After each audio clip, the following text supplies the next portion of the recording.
yang karakter kepada beliau dihaturkan. Assalamualaikum warahmatullahi wabarakatuh. Innal hamdalillah nahmaduhu wa nasta'inuhu wa nastaghfiruh wa na'udzu billahi min shururi anfusina wa sayyiati a'malina. Man yahdihillahu fala mudilla lahu wa man yudlilhu fala hadiya lahu. Asyhadu an la ilaha illallah wahdahu la syarika lahu wa asyhadu anna Muhammadan 'abduhu wa rasuluh. Arsalahu Allah ta'ala bil haqqi basyiran wa nadhiran bayna yaday as-sa'ah. Man yuti'i wa rasulahu faqad rashad wa man ya'si wa rasulahu fala yadurru illa nafsahu wa la yadurru Allah shay'an. Karena yang sama kita hormati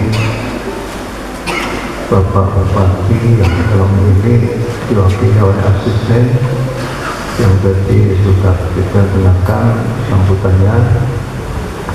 Beliau menggantikan Bapak Bupati, kalau saya menggantikan Bapak Mariono.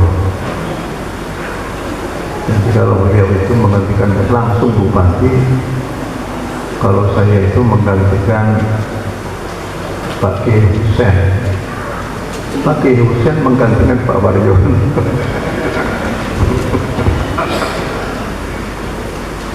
Jadi saya itu badal. Ya, badalnya badal kholat lagi. Ya, alhamdulillah ada Pak Muzamil, jadi saya tenang itu. Sudah ada ya. Para bapak dan para ibu sekalian, hari santri memang perlu kita hidupkan terus-menerus, karena untuk bisa mendapatkan satu momentum seperti ini itu memerlukan perjuangan yang lama sekali.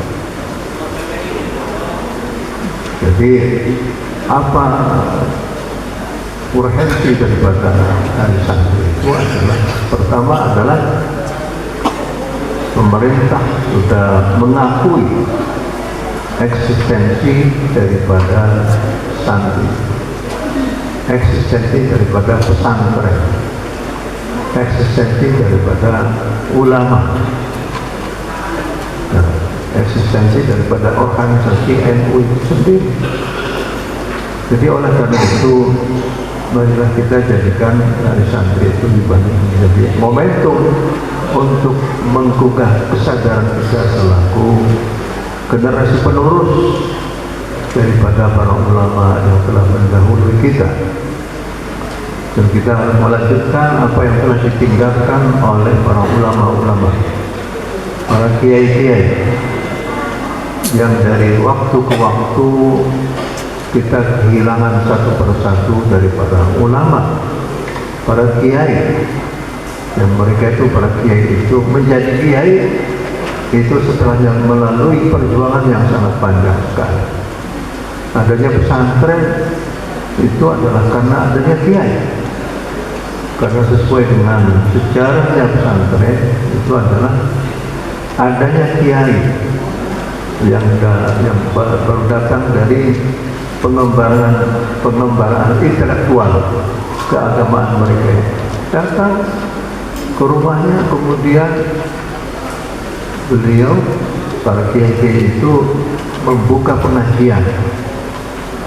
Akhirnya datanglah orang-orang yang ada di sekitarnya ngaji sama Pak Kiai. Lama kelamaan Pak Kiai itu menghadapi banyak sekali para santri, dan ternyata santri itu ingin minum di tempatnya Pak Kiai.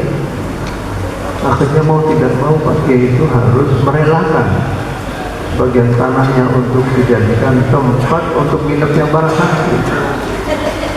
Dan ini terus menerus sampai akhirnya para santri itu harus merelakan bagian tanahnya untuk dijadikan tempat pemondokan para santri.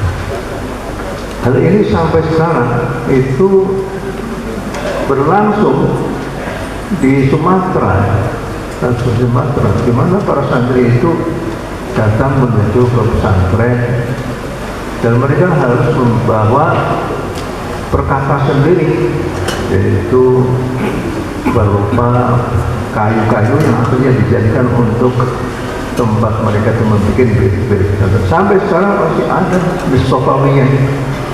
Di Stokawiyah itu masih banyak gubuk-gubuk untuk santri, untuk sekitar 2 atau 3 santri. Nah, ini adalah merupakan keikhlasan seorang kiai ya, di dalam membina masyarakat,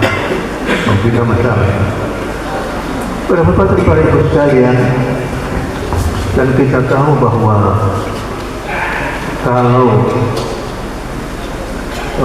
puncak ataupun yang menjadi motor penggerak dari pesantren itu adalah para kiai. Dan kita tahu bahwa dari waktu ke waktu kita kehilangan sosok-sosok kiai-kiai yang luar biasa itu, dan hal ini adalah merupakan harus menjadi pemikiran kita bersama. Bagaimana agar supaya pesantren itu bisa terus bisa memproduk para kiai-kiai yang dimulai dari Gus terlebih dahulu, kemudian menjadi ustaz, kemudian baru kiai, dan seterusnya. Dan ini adalah merupakan kewajiban kita bersama, bagaimana agar supaya pesantren itu bisa terus hidup, karena melalui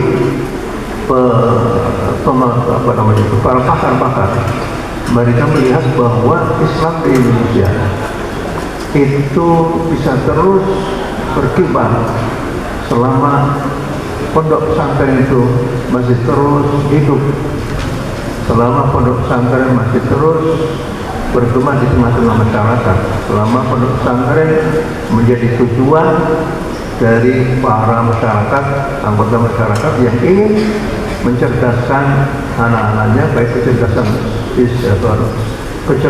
emosional, kecerdasan spiritual, kecerdasan intelektual. Nah, ini menjadi pemikiran kita bersama, bagaimana agar supaya pondok pesantren itu bisa terus berjalan sesuai dengan apa yang diinginkan oleh para pendirinya. Jadi Indonesia itu akan bisa terus Islam di Indonesia itu manakala ada pesantren, manakala ada kiai, dan manakala ada NU. Wah, ini NU itu justru jadi sayap politik daripada pesantren. Pesantren tanpa ada NU mungkin tidak sekuat seperti apa yang ada.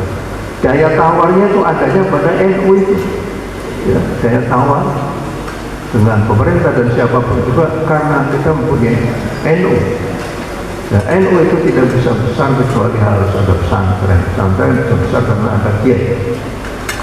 Nah, kita ingat salah satu hadis Nabi, Inna Allah la yaqbidul ilman jaza'an yantazi'uhu mautul ulama min qubul ibad, walakin yantazi'u bi qabdil ulama hatta idza lam yabqi 'aliman ittakhadha an-nas ru'usan juhala fa'aftau bi ghairi 'ilmin fadallu wa adallu.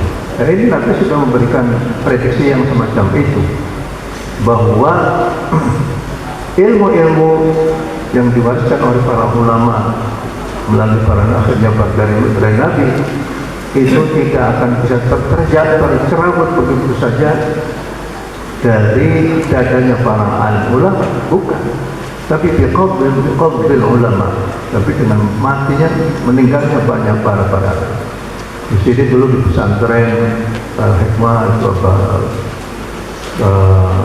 Masruri, Al-Maqturlah, dan sebelumnya Masruri sudah meninggalkan kita.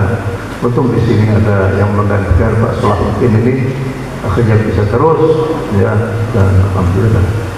Para hadirin sekalian, berkaitan dengan bagaimana andil kaum sarungan, susahnya andilnya kaum santri dalam pergerakan pendidikan di Indonesia, pergerakan perpolitikan di Indonesia, itu sungguh merupakan satu upaya yang luar biasa dari para ulama masalah. Salah satu di antaranya itu dalam bidang pendidikan. Dalam pendidikan ini kita para ulama itu mengikuti arah yang telah ditentukan oleh para wali songo. Para wali songo. Saya pernah bertanya kepada Mbah Maimun juga. Saya bertanya Mbah Maimun, niku cara ngaksai kitab-kitab kuning terus utawi iki niku sinten sing mulai? Ya kan wali songo. Kalau begitu kita attitude-nya kita itu ya kepada wali songo, terutama Sunan Ampel. Sunan Ampel itu merupakan salah satu pendiri santren di Ampel Genta ya. Nah ini merupakan sejarah masalah. Kalau kita lihat lagi bagaimana para ulama itu bergerak ya tanpa bantuan siapapun, dan atas kesadaran mereka sendiri untuk bisa mentablirkan apa yang datang dari Nabi Muhammad. Dan itu juga digerakkan oleh Allah Subhanahu wa Ta'ala. Kenapa sih pada masa-masa yang lalu banyak sekali orang-orang Indonesia yang pergi haji dan mereka ingin menimba ilmu pengetahuan Islam dari para ulama-ulama yang ada di sana. Akhirnya dipertemukanlah. Allah mempertemukan para santri-santri yang datang dari Jawa itu di Mekah ataupun di Madinah, dan mereka itu berguru kepada para masyayikh-masyayikh yang luar biasa. Ada Dahlan, Zaid Dahlan, kemudian Imam Nawawi dan lain sebagainya dan lain sebagainya. Itu adalah merupakan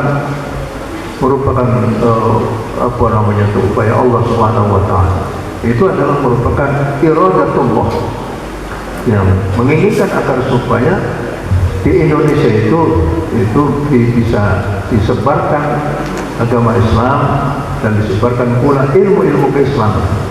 Dan ternyata banyak di antara para ulama-ulama yang datang dari Indonesia, di Arsyad Al-Banjari, kemudian di Abdul Rauf Singkri, termasuk juga di Hasan Mas'ari, termasuk juga dalam bidang ilmu Al-Quran Al-Karim Mbah Munawwir dan lain sebagainya dan lain sebagainya.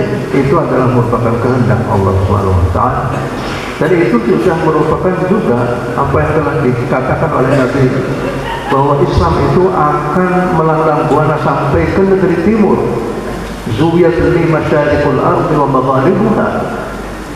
Nabi sudah mengetahui bahwa Islam itu akan sampai juga ke daerah-daerah yang ada di timur dari belahan dunia ini. Sehingga akhirnya setelahnya para ulama itu kembali lagi ke masyarakatnya, mereka akhirnya menggelar ilmu-ilmu mereka sesuai dengan ilmu. Di antaranya dari Imam Nawawi, Syekh Nawawi dari Al-Bantani yang menulis karya ilmiah yang banyak sekali. Dan saya bisa katakan bahwa prototip para santri, prototip para ulama dalam menjawantahkan fikih di Indonesia itu sebenarnya itu adalah yang membuat blueprint cara orang Jawa itu melaksanakan ibadah. Cara orang Jawa, orang Indonesia itu melaksanakan ibadah itu blueprintnya sudah dilakukan oleh para ulama-ulama masa lalu, terutama Syekh Nawawi Al-Bantani. Kita menjadi sarung, pakai sarung itu siapa yang nyuruh juga. Bisa membuat caranya berwudu siapa juga, para ulama itu. Sehingga kita membaca Sulamut Taufik, kita membaca karangan-karangan dari Nawawi Al-Bantani, semuanya itu menjadi blueprint daripada pelaksanaan ajaran agama Islam di Indonesia. Kan luar biasa.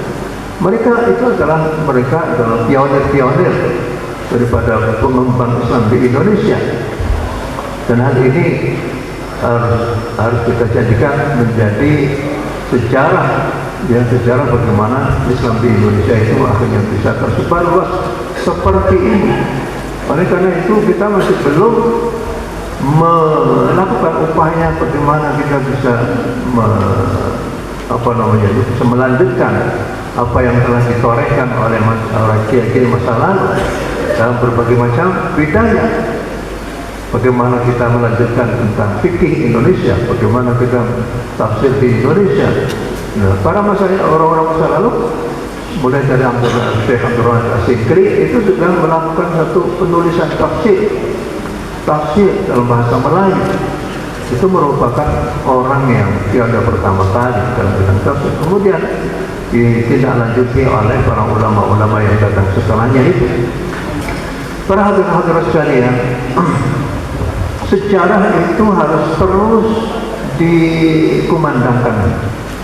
Sejarah tentang Islam, sejarah tentang Kanjeng Nabi, sejarah tentang NU itu harus terus digaungkan. Kenapa? Al-Quran itu sendiri adalah merupakan kitab yang berisi tentang sejarah masa lalu. Nah, ini betapa pentingnya sejarah, ya, dalam pembentukan generasi penerus. Di dalam Al-Quran dijelaskan tentang 25 Rasul dan Nabi dan Rasul. Allah berfirman, "Wadhkur fil kitab Ibrahim innahu kana siddiqan nabiyya. Inna Ibrahim kana ummatan qanitan lillahi hanifan wa lam yakun minal musyrikeen. Syakiran li an'amihi ijtabahu wa hadahu ila siratin mustaqim." Begitu juga dengan Nabi Ibrahim, "Wadhkur fil kitab innahu kana siddiqan nabiyya." Nabi Musa, "Wadhkur fil kitab Musa innahu kana mukhlasan wa kana rasulan nabiyya." Terhadap Nabi Ismail, "Wadhkur fil kitab Ismail innahu kana shadiqal wa'd wa kana rasulan nabiyya." Dan selanjutnya, "Ulaika alladziina an'ama Allahu 'alaihim minan nabiyyin was-siddiqin wasyuhada'i was-shalihin wa hasuna ulaika rafiqan." Dzalika al-fadlu minallah. Kenapa Al-Quran memperbanyak kisah-kisah para nabi?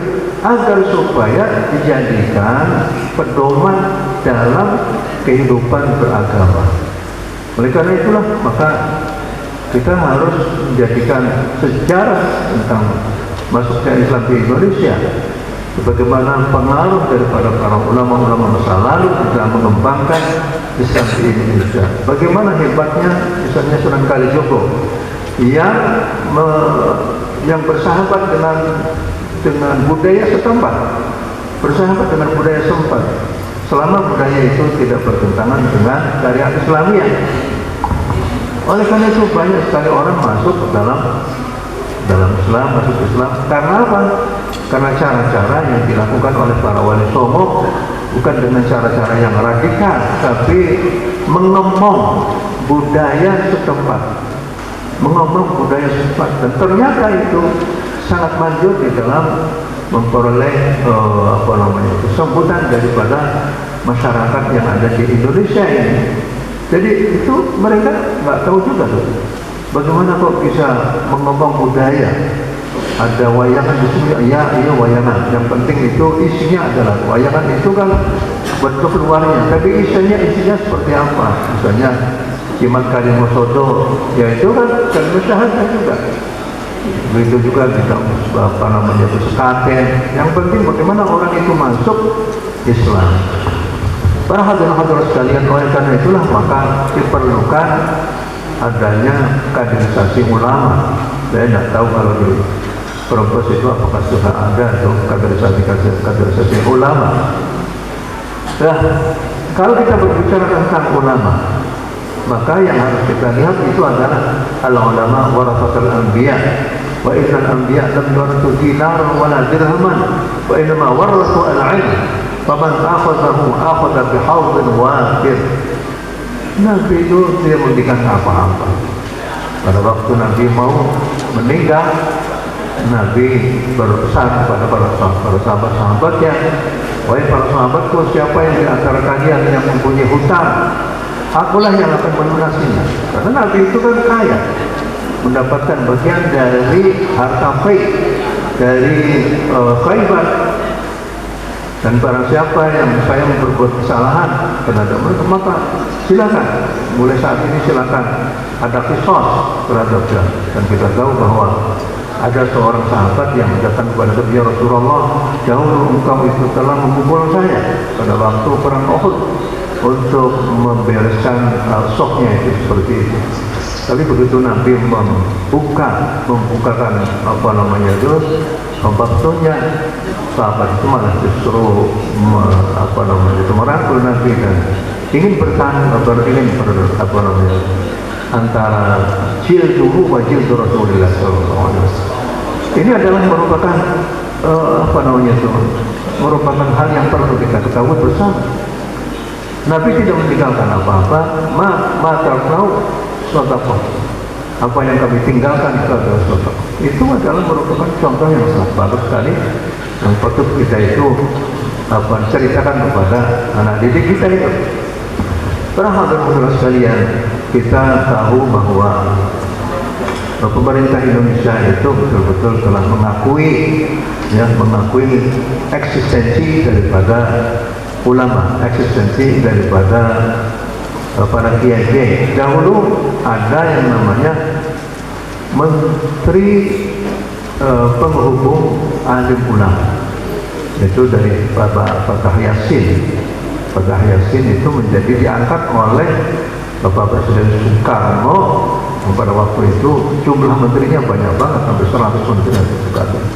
Di antaranya adalah Menteri Penghubung Alim Ulama. Karena Soekarno tahu bahwa di Indonesia itu banyak kiai-kiai yang mempunyai reputasi yang luar biasa. Di antaranya adalah Kiai Haji Ari, Kiai Khalil, dan eksistensi para alim ulama itu diakui oleh Pak Soekarno. Makanya diperlukan adanya satu kementerian, yaitu kementerian yang penghubung alim ulama. Jadi antaranya adalah Kiai Fatah Yasin. Ya. Fatah Yasin dahulu pernah juga bertemu dengan mbah saya, Mas Abdul di Abdul Binamur. Itu dalam rangka itu juga. Dalam rangka bagaimana sih menghubungkan antara para alim ulama dengan pemerintah, ya, supaya jangan sampai ulama itu bertindak sendiri-sendiri, ya, ataupun mereka mencari fatwa dari para ulama. Begitu juga eksistensi eksistensi daripada kaum kiai itu dilestarikan di dalam kegiatan halal bihalal. Halal bihalal itu kan juga produk daripada ulama. Itu kalau tidak salah itu daripada Muhammad Hasbullah, karena setelahnya melaksanakan Idul Fitri ada silaturahim antara pejabat dengan para kiai. Kemudian, wah, kalau begini kira-kira apa namanya begini, perkumpulan begini apa ini? Akhirnya muncullah satu istilah, yaitu halal bihalal. Apakah itu dari Muhammad Hasbullah? Apakah itu dari Buya Hamka? Kita nggak tahu. Tapi yang penting itu adalah ini adalah merupakan masukan dari kaum muslimin di dalam mengisi kegiatan Idul Fitri seperti itu, ya. Jadi begitu juga dengan munculnya Departemen Agama. Departemen Agama itu dahulunya kan tidak ada. Kemudian yang saya ketahui, yang saya dengar, bahwa ada seorang kiai dari Kebumen itu meminta kepada Presiden Soekarno agar dibikinkan satu departemen khusus, yaitu Departemen Agama. Bukan tentang bagaimana sih peran kaum muslimin di dalam kancah pendidikan. Dan kita akan tahu bahwa sebelum adanya pemerintahan Republik Indonesia, kaum ulama sudah bergerak untuk mendidik masyarakat dengan ilmu-ilmu agama, termasuk juga mendidik masyarakat untuk berkenalan dengan tulis-menulis dengan luar biasa, ya. Jauh sebelumnya negara itu hadir dalam sebuah bingkai Republik Indonesia, kaum ulama sudah bergerak ke sana kemari untuk meminterkan, mencerdaskan baik kecerdasan intelektual ataupun kecerdasan dalam bidang emosional ataupun dalam bidang spiritual. Coba lihat saja itu Masjid Demak, Masjid Banten dan lain sebagainya, itu adalah hasil daripada apa yang telah dilakukan oleh para ulama-ulama besar. Akhirnya muncullah Kementerian Agama. Dari Kementerian Agama ini akhirnya kita muncul produk-produk dari Kementerian Agama, yaitu adanya sekolah-sekolah yang berafiliasi dengan agama. Ya, kemudian muncul juga antara pendidikan ibtidaiyah, sanawiyah, aliyah sampai kepada Institut Agama Islam, YIS. Dahulu adalah sebelumnya ada ada YIS, itu ada Sekolah Tinggi Agama Islam, ya, kemudian beralih menjadi YIS, dan sekarang sudah ada sampai Mahat Ali yang dahulu diangkat sama Pak Waryono, ya, Profesor Waryono. Sampai sekarang itu pemerintah sudah mengakui ijazah pesantren-pesantren yang tradisional pun. Jadi sekarang ini yang misalnya dari Lirboyo sendiri, mereka yang sudah tamat aliyah sama seperti tamat dari sekolah-sekolah yang ada di Kementerian Agama. Ya, Kementerian Agama itu disamakan. S1-nya juga begitu, S2-nya juga seperti begitu. Tamatan dari Sidogiri itu ya kalau bisa itu sampai S2 dan S3 itu diakui oleh pemerintah. Ini adalah merupakan perjuangan daripada bapak-bapak kita untuk bisa mengakui produk-produk pesantren dalam bidang pendidikan itu. Dan di sini kaitannya dengan karakter. Di dalam salah satu hadis Nabi pernah berkata, ya, alaikum bisidqi fa inna sidqa ya'ti bil birr wa innal birra yahdi ilal jannah. Wa ma zala ar-rajulu yasduqu wa yataharra as-sidqa hatta yuktaba 'inda Allah siddiqan. Wa iyyakum wal kadhiba fa innal kadhiba yahdi ila al-fujur wa innal fujur yahdi ila an-nar. Wa ma zala ar-rajulu yakdhibu wa yataharra al-kadhiba hatta yuktaba 'inda Allah kadzdzab. Ini bagus sekali dari Nabi ini bahwa karakter itu apabila dilakukan terus-menerus oleh seseorang, dan agar supaya kita bisa menciptakan karakter yang bagus yang semenjak dari anak kecil itu sudah diajarkan tentang sifat-sifat yang bagus, dan sudah tentu madrasah yang pertama pada anak kecil itu adalah keluarganya sendiri. Oleh karena itu para bapak dan para ibu sekalian, carilah menantu yang pintar. Apalagi syukur-syukur kalau santri, apalagi syukur-syukur yang memperoleh S1, S2, S3, agar nanti akan bisa menciptakan karakter di rumahnya masing-masing. Ya, di rumahnya masing-masing itu. Jadi karakter itu tidak muncul begitu saja, tapi terus-menerus, ya, sehingga akhirnya menjadi sifat pada dirinya sendiri. Makanya kadzdzaba itu kan berarti itu kadzdzaba itu kadzdzab. Orang yang banyak bohongnya itu kadzdzab. Jadi ini pentingnya kita itu mencari bibit-bibit yang unggul agar supaya nanti anak-anak kita itu bisa mendapatkan karakteristik sifat-sifat yang bagus itu tidak jauh lagi kecuali dari ayah dan ibunya sendiri. Dan saat ini para bapak dan para ibu sekalian, bapak sudah sibuk, ibunya sibuk, akhirnya diserahkan kepada pembantu. Syukur kalau pembantunya itu sudah bisa ngaji. Kalau tidak bisa ngaji, akhirnya yang menjadi dolanannya itu adalah HP lagi. Dan ya, akhirnya apa yang terjadi? Apa yang masuk ke dalam tubuh, dalam otak anak-anak itu, apa yang konten yang ada di dalam HP itu. Para bapak dan para ibu sekalian, Kalau saya mau berbaur sama teman-teman gitu, ternyata ada kekuatan yang dahsyat yang ingin agar supaya Indonesia itu menjadi negara yang miskin, ingin agar supaya Indonesia itu, orang Indonesia itu menjadi orang yang bodoh, tidak mau bekerja, tidak mau berperan dan lain sebagainya. Sudah, itu aja. Dan ini adalah merupakan salah satu hal yang perlu kita hadapi bersama. Jangan sampai ya, ini kebodohan dan kemudian lagi ingin menggerus nilai-nilai spiritual yang ada di dalam agama Islam. Beberapa waktu yang lalu saya dikirimi satu WA dari teman saya dari Saudi Arabia. Tolong ini sebarluaskan ya kepada teman-teman yang ada di Indonesia. Ada gerakan yang masif yang menggunakan PBB sebagai jalan agar supaya sedikit demi sedikit ajaran agama Islam itu dipangkas. Yaitu adanya LGBT yang dipaksakan seperti itu. LGBT sudah mulai meresap kemana-mana, ya. Ada gerakan agar supaya, saya kira nanti banyak yang nggak setuju juga, tidak boleh haram berpoligami. Orang bersetuju kan begitu? Ibu-ibu setuju nggak kira-kira?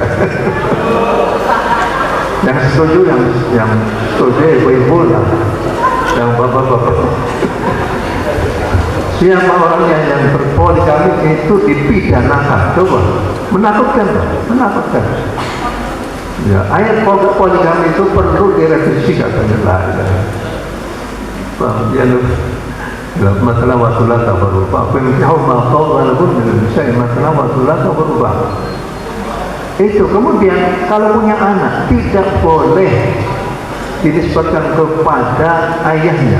Bila apa yang boleh. Dan Al-Quran ud'uhum bi'abaihim wa aqsatu'an Allah. Itu tidak boleh, harus dinisbatkan kepada ibunya. Ya. Begitu juga seorang perempuan boleh menikahi perempuan lain. Lelaki boleh menikah dengan lelaki yang lain juga. Itu yang sedikit demi sedikit itu dikirim untuk seperti itu.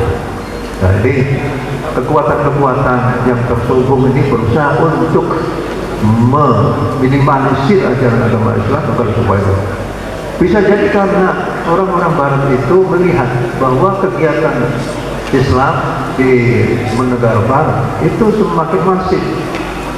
Dan ada mengatakan bahwa abad ke depan itu adalah abadnya kaum muslimin, ada keislaman. Karena misalnya di Italia atau di Jerman ataupun di Inggris itu ataupun di Jepang sendiri, orang yang masuk Islam itu berbondong-bondong. Banyak sekali gereja-gereja itu akhirnya sepi. Karena untuk mendanai gereja itu harus melalui daripada jamaahnya. Nah, jamaahnya sudah tidak mau lagi datang ke gereja, Pak. Apa yang datang ke gereja? Apa yang dikatakan oleh gereja tidak sesuai dengan apa yang kami harapkan. Mereka adalah orang-orang industrialis, orang kapitalis, sudah sebel dengan dunia kapitalis, ingin mendapatkan satu masukan-masukan yang bisa diterima oleh intelektual mereka itu. Tidak ada yang bisa memberikan kepuasan batin kepada mereka. Gereja nggak bisa lagi, apalagi gereja itu akhirnya didalami oleh para kiai-kiai gereja itu yang melakukan berbagai macam hal yang tidak dibolehkan di dalam agama. Akhirnya mereka meninggalkan berapa ratus gereja-gereja yang akhirnya dibeli oleh kaum muslimin. Para hadirin sekalian, nah, judul saya diberikan kepada saya sebenarnya adalah sinergisitas pendidikan keagamaan dan pendidikan formal dalam penguatan pendidikan berkarakter. Jadi bagaimana sih adanya sinergi? Kalau kita lihat bagaimana sih apa yang dimiliki oleh pesantren dari pembelajaran ilmu agama Islam, dari etikanya, ya, bagaimana itu bisa disinergikan dengan apa yang ada di dalam lembaga-lembaga formal. Nah, kita tahu bahwa pada masa yang lalu itu ada apa namanya itu tentang pembelajaran tentang etika. Bahkan di sekolah-sekolah negeri ada etika juga, ya, antara murid dengan gurunya. Apalagi di dalam pesantren punya taklim itu luar biasa sebenarnya. Di dalam taklim itu adalah karya monumental dari orang muslimin, itu yang bisa memberikan adil di dalam cara berhubungan antara murid dengan guru-gurunya itu, sebelum orang barat itu mengerti tentang bagaimana itu cara mendidik anak-anak itu. Nah, itu akhirnya Sanusi inilah yang menjadi pahlawan dari kaum muslimin yang bisa memberikan suatu cara untuk mendidik anak-anak itu. Aja taklim itu luar biasa. Ya, jadi kalau seandainya ini disinergikan antara pesantren dengan, maka diperlukanlah adanya satu musyawarah bersama antara pesantren dan lembaga-lembaga formal yang ada di sana. Bagaimana ini agar supaya lembaga-lembaga formal keagamaan itu mengenal dunia pesantren, ya, mengenal dunia pesantren seperti apa ya. Dahulu dan sampai sekarang itu banyak orang-orang barat datang ke Indonesia tertarik dengan dunia pesantren. Mereka itu ikut mondok pesantren. Dahulu ada pesantren di Babakan Suwaringin, Cirebon. Itu ada satu orang dari Australia ataupun dari Amerika. Itu mondok pesantren Babakan dan ingin mengetahui bagaimana sih kegiatan santri sehari-harinya di sana, bagaimana kegiatan kiai itu. Dan ternyata mereka itu merasa terkesima dengan kehidupan anak pesantren. Begitu juga misalnya ada satu pendidikan formal, di mana di situ tidak ada kegiatan seperti yang ada di dalam pesantren. Maka supaya sinergi bisa diadakan satu kesepakatan bersama. Misalnya mondok yang dari formal itu dipondokkan pesantren selama beberapa minggu misalnya itu di sana mengikuti alur kegiatan yang diadakan oleh santri-santri. Dan kalau kita lihat santri itu kalau kita lihat dulu saya mondok di pesantren Lirboy sendiri, itu yang namanya Mbah Marzuki, di Marzuki Dahlan itu semua kegiatannya, waktunya itu dikurangkan hanya untuk pesantren dan santri. Dan beliau kelihatannya sudah tidak mengetahui uang itu bahan apa, itu tidak tahu apa. Tiap hari itu datang menuju ke masjid untuk menjadi imam. Dan putranya Cakru ya, Cakli itu ikut jamaah di situ. Jamaah itu berpuluh-puluh tahun. Jadi kalau seandainya ada pesantren yang eksis sampai sekarang ini, semenjak zamannya Mbah Manap, Ki Abdul Karim, Allah Yarham, itu yang muassis pesantren Lirboyo Kediri, sehingga Lirboyo Kediri seperti pesantren sekarang ini yang mempunyai santrinya sampai lebih dari 40.000. Coba, luar biasa itu. Itu karena aura daripada kiai-kiai masalah yang menitipkan pesantren dan santrinya kepada Allah Subhanahu wa Ta'ala. Kan luar biasa. Melalui amaliyah mereka itu. Saya pernah ngaji sama Mbak Mahrus, ngaji juga sama Mbak Marzuki, pada kursus yang lain itu. Mereka itu mencurahkan pemikirannya, mencurahkan waktunya hanya untuk mendidik santri-santrinya itu. Nah, luar biasa. Dan itu merupakan salah satu Mbak Kiai Mahrus itu juga sudah orang yang zahid Orang yang zahid sudah tidak lagi peduli kepada harta benda mereka. Di makhluk, memahami makhluk, sebelum dia sudah akhir-akhir, sudah sepuh, itu semua kekayaannya diserahkan kepada ibunya ini Zainab. Beliau sudah tidak mengantongi apa-apa. Bahkan kalau seandainya ingin rokok, itu datang ke tukang rokok. Tukang rokok yang kemarin yang ada di sekitar Lirboyo itu apa namanya, hutang dulu katanya itu, nanti bayar lagi. Padahal beliau itu luar biasa, Imam Al-Hadis. Rizkinya min haitsu la yahtasibnya luar biasa, lebih banyak daripada min haitsu yahtasib. Tapi begitu beliau itu, pada waktu sebelum itu beliau itu menyerahkan semua kekayaannya kepada ibunya saja. Gara-gara kalau ada ibu-ibu yang punya suami seperti itu menyerahkan seluruh kekayaannya kepada ibu gara-gara setengah pandai. Wah, senang banget. Itu sehingga akhirnya semuanya dikerahkan kepada itu menderukan yang lagi kan. Mata naun sota. Ya, jadi itu adalah yang di mahar itu juga kurangnya apa ya? Kalau ada haul Bang Manaf itu Bang Mungkari itu yang membaca doa itu adalah kiai mahar. Membaca doa itu sampai lebih dari 1 jam. Saya sering mengikuti haulnya sana, yang kalau yang doanya itu Kiai Mahar sedikit itu kita berdiri, berdoanya sampai berdiri. Itu sampai itu.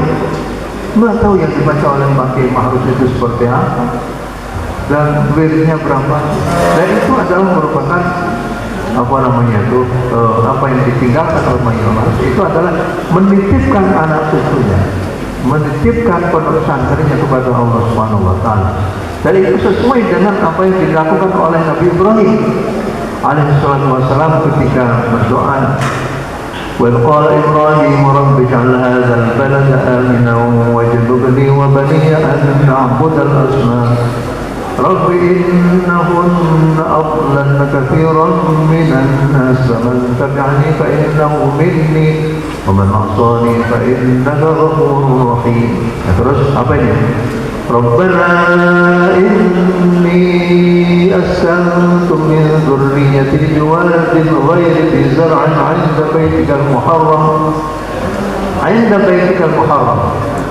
Rabbana liyuqimus sholata faj'al af'idatan minan nasi tahwi ilayhim warzuqhum minas thamarati la'allahum yashkurun. Rabbana innaka ta'lamu ma nukhfi wa ma nu'lin ما يخفى على الله من شيء في الأرض ولا في السماء الحمد لله الذي وهب لي على الكبر إسماعيل وإسحاق إن ربي لسميع الدعاء رب اجعلني مقيم الصلاة ومن ذريتي ربنا وتقبل دعاء ربنا اغفر لي ولوالدي وللمؤمنين يوم يقوم الحساب. Itu menitipkan kepada Allah SWT. Inda baitikal muharram. Inda baitikal muharram. Itu sama saja dengan nitipkan pesantren ini kepada Allah. Karena yang bisa melakukan semuanya itu adalah la haula wala quwwata illa billah. Yang bisa merubah segala sesuatu itu adalah Allah Subhanahu wa taala. Oleh karena itulah maka saya melihat pondok pesantren seperti Koto, seperti Sarang, seperti di Al-Hikmah juga yang terus ke sini luar biasa. Berkembangnya Al-Hikmah itu juga luar biasa pula. Sekarang ada aliran keagamaan di mana di situ banyak murid-muridnya bisa berbahasa Inggris ya, bisa berbahasa Inggris luar biasa. Dan saya kira ke depan itu juga mestinya banyak santri yang bisa berbahasa Inggris itu agar supaya bisa tampil ke medan internasional. Karena kita harus bangkit karena sebagainya. Nah, waktu ulama itu kebangkitan ulama. Mudah-mudahan dari purpose ini nanti bangkit lagi para ulama-ulama yang mengkaji akhirnya Rabbul Alamin. Mohon maaf, salah satu di antara sinergi lagi artinya bikin seperti jambore antara orang santri dengan orang-orang yang di formal itu ya yang kunjungan bersama. Jadi agar supaya sinergi antara mereka yang berbasis spiritual itu bisa bertemu dengan yang berbasis intelektual. Karena kecerdasan itu kan seperti kata orang-orang itu ada kecerdasan intelektual, ada kecerdasan emosional, ada kecerdasan yang spiritual. Nah ini dia yang perlu kita pikirkan bersama bagaimana agar supaya mereka yang kelebihan spiritual karena banyak ibadah seperti santri itu bisa melelehkan kultur spiritualitasnya itu kepada mereka-mereka yang ada di luar sana itu. Jadi dengan demikian akhirnya saling berbagi antara satu dengan yang lain. Sudah tentu jadi kembali kepada kepala yang masing-masing. Jadi NU di sini seperti apa, Saya kalau di NU itu menjadi Rais Majelis Ilmi Jamiatul Qura wal Hufaz.